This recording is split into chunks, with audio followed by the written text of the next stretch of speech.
Halo-halo. Ako ay magluluto ng biko. Ayan na yung latik.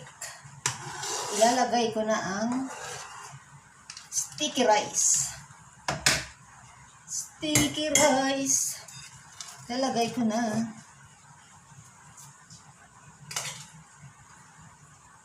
My own version. Tinimplahan ko niya, matamis na. Matamis at saka kunting asin para hindi nakakaumay ang ating biko. Saka lagyan ko ng agod-agod. Ang kuyam-kuyam.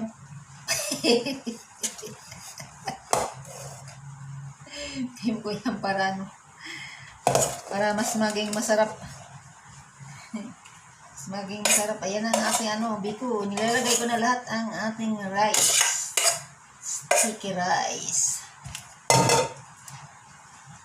Duwag. Ating sanda pang mix. Tudan. Mix lang to. Mix. Halo-halo. Ganitong gusto ko maraming sabaw. Yung sabaw niya. Latik para pagka matuyo siya. Pag maubos na itong niya, malambot pa rin pag ilagay sa rep. Kahit ilang araw na yun. Malambot pa rin. Hindi tumigas kasi minsan kulang ng sabaw.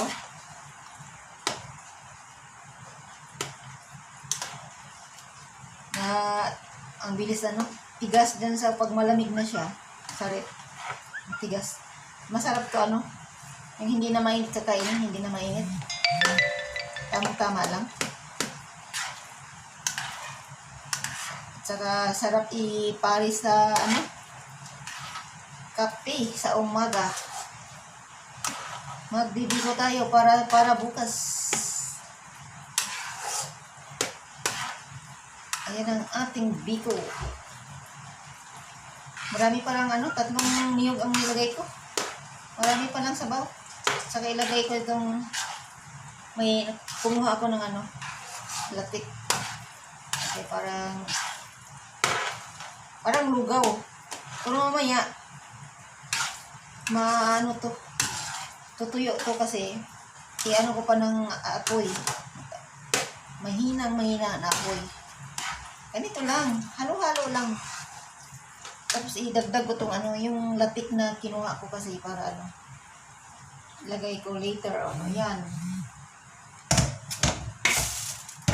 Gusto ko yung parang basang-basa.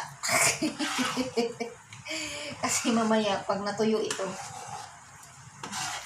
masarap to pag malamig na. Mas lalo tong sasarap pag marami. Naglutaw sa sabaw. Sa latik.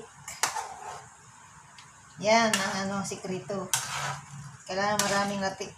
3 niyog ang ko nito nilagay. Tikman nyo baga, masarap to. Hahanap-hanapin nyo. Sa sarap ng ating biko. Yung dark sugar ang ko. Dark brown sugar ang ginamit ko.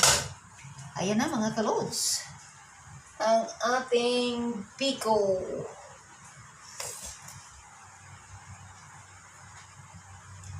Biko natin na yung luto na. Paapoyan ko pa yan ng matagal. Yung mahinang apoy. Kainan na mga kaludes.